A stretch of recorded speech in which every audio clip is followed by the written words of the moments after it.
Lots of humans take supplements, and many people give them to their pets with ailments and joint pain and cognitive decline. But a recent report suggests that pet owners might not want to always trust the claims of dietary supplements they see on pet store shelves. So here to break it down for us on what to do and not to do regarding supplements is our favorite vet, Marty Becker. Welcome. Thank you for having me back. Always good to have you, and we've got little Fifi here. Tell us about Fifi. Fifi Rider. Yeah. Fifi. I don't know why that's in my brain, but I can't get it out. She's probably a little Havanese poodle cross, what we used to call Heinz 57. I call a canine cocktail now. She's in the Humane Society of New York. And yes. Year-and-a-half-old female. Spayed. Needs a home. Yeah. And lovely really loving, low-energy dog, sweet. Yeah, very sweet. Melts in my arms here. All right, so we're here to talk about supplements, and there was a study that tested quite a bit. Can you give us a little bit of the overview of this big test that's taken place? I thought of my wife who likes chocolate, and she'll look at like 79% cocoa in this one, or you buy gasoline, and this one's supposed to have 80%, octane. What if you bought one and instead of 79% it was 29%? Or what if you bought 80% octane and it was 40%? We wouldn't be happy. What they found out in this testing was a lot of these supplements didn't have what was said to be in them, the levels of the amounts like chondroitin, glucosamine, or they had things like lead in them.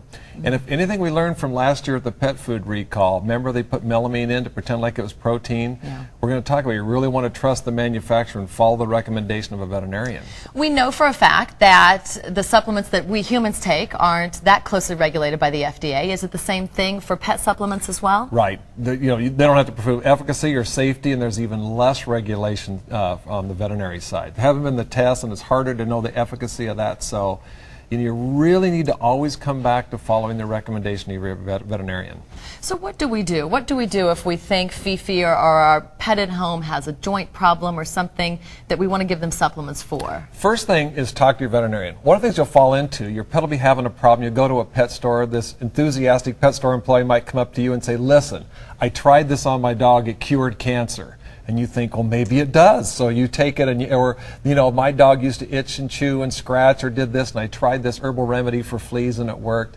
You can't trust that. It's hard enough for a veterinarian with all these years of training to weed through tantalizing ads and competing claims. So the first thing to do is talk to your veterinarian. The second thing you want to do is get an accurate diagnosis. And I'll give you an example. I'm a practicing veterinarian at North Idaho Animal Hospital up in a little resort town in Idaho. Let's say a pet comes in because it's lethargic. It might be canine brain aging, which is early Alzheimer's. It might be a low thyroid level, or it might be the fact the pet is in pain. So we have to figure out what we're dealing with first. And then the third thing to do is look at alternatives. That's what we're here to talk about today. What could you do, say for example, if a dog had hip pain or arthritis? We might do acupuncture, acupressure, massage, moderate exercise, using an underwater treadmill, pet chiropractic, different herbs, or conventional things like Rimadyl or other things that you hear of that your veterinarian might prescribe. And so for myself, I had a dog with arthritis. I'm going to tell him to try to get the weight off of it. I'm going to talk to him about doing pet massage, and I'm probably going to put him on one of these supplements we're going to talk about today, plus something like Rimadyl or something. Yeah, because the bottom line, they can't tell us if something hurts or something feels better. So you've really got to investigate it with your vet. Right. All right. So let's talk about some of the products you have here, because I know you want to go through these and tell us what's good about certain ones. So let's begin down here. Well, first of all, these products right here are for skin issues. And again, you would talk to your veterinarian. Your veterinarian needs to be able to tell you what the ingredients are in these, what each ingredient does, and if there are any contraindications. So a lot of times with them, like we think of like a pet, if the pets can't tell you if they're in pain or this itches because of this, so that's part of the thing of being more in tune with your pets. If the cat's not using the litter box, or the pet's becoming more reclusive and we think, oh my gosh, they're just wacko, they're acting really funny. It might be because they're in pain. The litter box is too high, the pet can't get inside the litter box, see? Or the cat stops grooming, and that's because it's in pain. But these kind of supplements here are fatty acid supplements that veterinarian would prescribe for the pet, or they would tell you which brand to get at a pet store. Improves the oil level of the coat. Okay. And then these are for arthritis here. Here's some kind of powder supplements and some other kind of capsules, things we give. Even a special food called JD. This food has so much of antioxidants in it, it would take 50 to 100 capsules of some of the other products to have the same amount of antioxidants. And then this is actually clinically proven to shut off the gene that causes joint damage in a dog. So the joint can actually repair itself rather than just masking the pain and inflammation. Okay, great. Now here's one thing I'm excited about. I call this the furry fountain of youth. There's a product called Senalife. There's another one called NovaFit from Verbach. but they're potentiated antioxidant cocktails. The brain is only, it doesn't weigh that much, but it uses 25% of the oxygen in the body, so it's like this real fiery furnace, gets a lot of free radical damage. So, we were talking off camera to one of the team members here about what their pet sees. You'll see a pet that is having house oiling accidents, walking into a room not knowing where they're at, sleeping during the day, awake at night. And it's because of this free radical damage to the brain. So you can use these potentiated antioxidant cocktails that your veterinarian would recommend. It reverses free radical damage. 2 different times in the last month, I gave it to clients at the practice North Idaho. One of them, the dog went into its toy box it hadn't played in 5 years, grabbed out its favorite toy, threw it up in the air, caught it. Wow. Another one within 2 weeks started doing the zoom around the room thing where they act like they're going to grab it, and the dog tucks its rear end and goes flying around and comes back through. All because of that product. Wow, that's great. Yeah. Wow, that's good. It's exciting. And we know if you think that's good and recommended, then that's something at least to talk to your vet with. And I'll tell you what I did too.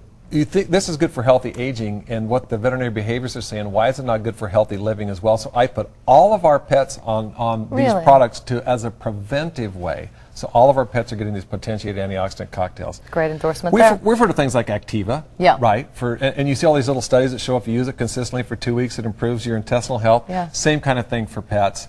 A lot of times, rather than just trying to stop diarrhea with a chemical method, we'll use something like a probiotic that we're given an activated culture here. Right. Here's something else I'm excited about.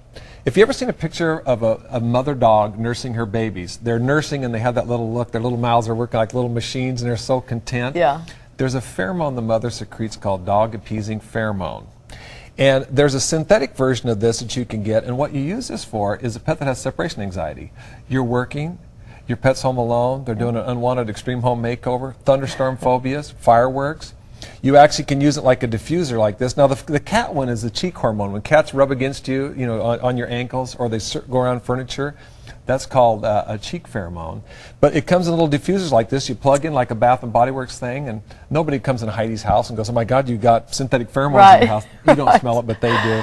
Little spritzer, collars, other ways to give it. Wow, lots of good stuff. Thank you. Always a pleasure to have you here, Dr. Marty Becker. And don't forget this cute little face. Remember Fifi. She's from the Humane Society here in New York. You can find out more about adopting a pet as well as more on Marty's tips on our website. That's abcnews.com.